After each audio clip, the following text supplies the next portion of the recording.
అథర్వణ వేదము 3వ కాండంలో 19వ సూక్తంలో 1వ మంత్రం. ఈ మంత్రంలోని విషయము నాయకుల కర్తవ్యము. అంటే దేశ పాలకులు, ప్రజాపాలకులు వారి యొక్క కర్తవ్యం ఏమిటి? నిన్న పురోహితుల కర్తవ్యం గురించి చెప్పకూడదు జరిగింది. ఎందుకంటే పురోహితుడు పాలకుల్ని నిర్దేశించేవాడుగా ఉండాలి.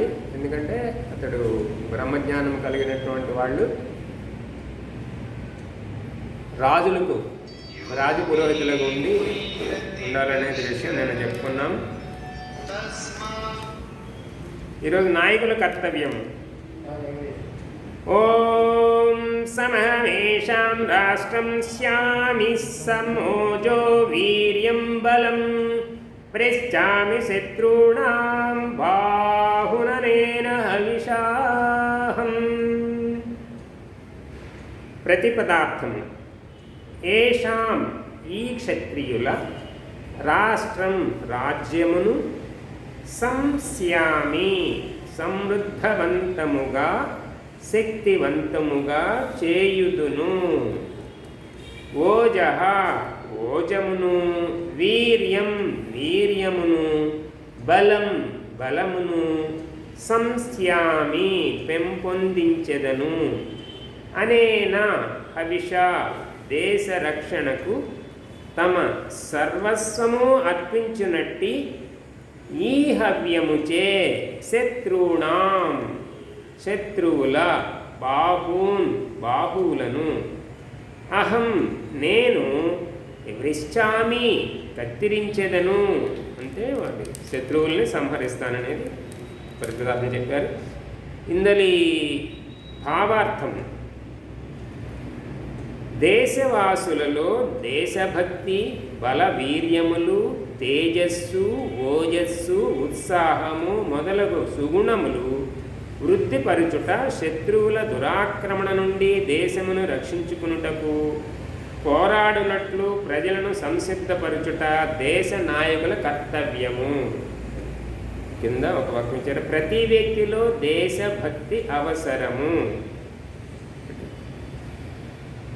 ప్రతి దేశానికి వాళ్ళ దేశాన్ని రక్షించుకోవాలన్నటువంటి ఉద్దేశం ఉంటుంది. దేశభక్తి ఏ దేశవాసులు ఆ దేశభక్తి కలిగి ఉంటుంది.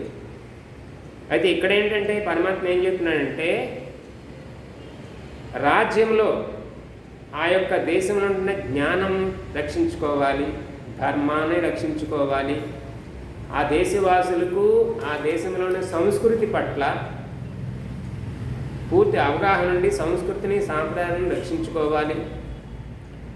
అందుకోసం సమర్పణ చేయాలి. ఏ రకమైనటువంటి సమర్పణం?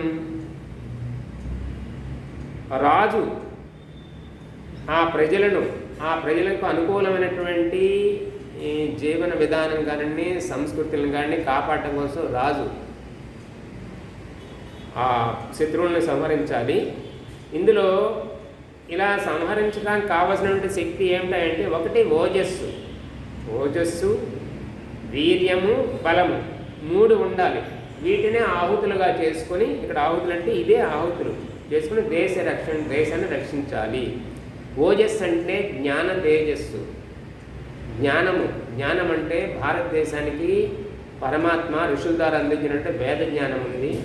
ఆ వేద జ్ఞానాన్ని గ్రహించి ఆ వేద జ్ఞానంతో ఈశ్వర ఉపాసన చేసి ఆయన నుంచి పొందేటటువంటి ఓజస్సు గుణం ఏదైతే ఉందో దానితో వీర్యం అంటే సామర్థ్యం మనుషుల్లో. తర్వాత బలం అంటే శారీరక బలం ఉండి వాళ్ళు ఒక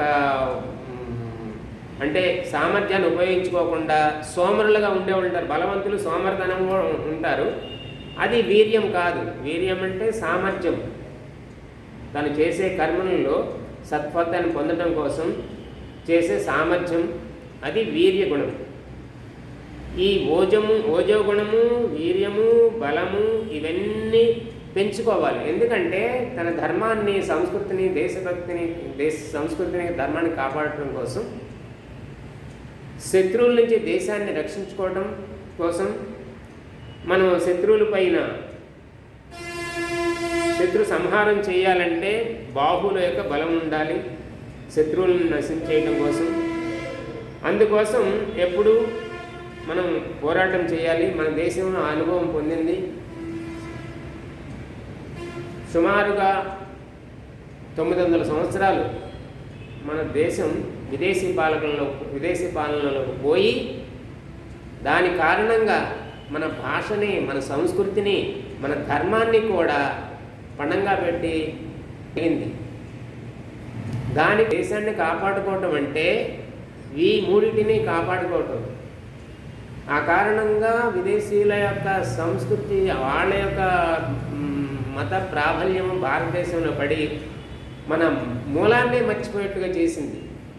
అందుకోసం మనం పోరాడాలి. అంతేగాని ఎవరో విదేశీయులను చంపాలనే దృష్టితో కాదు, హింసాభావంతో మనం పోరాటం చేయట్లా. స్వరాజ్యం, మా దేశంలో మా ధర్మము, మా సంస్కృతిని కాపాడుకోవడం కోసమే హింస చేస్తున్నాము.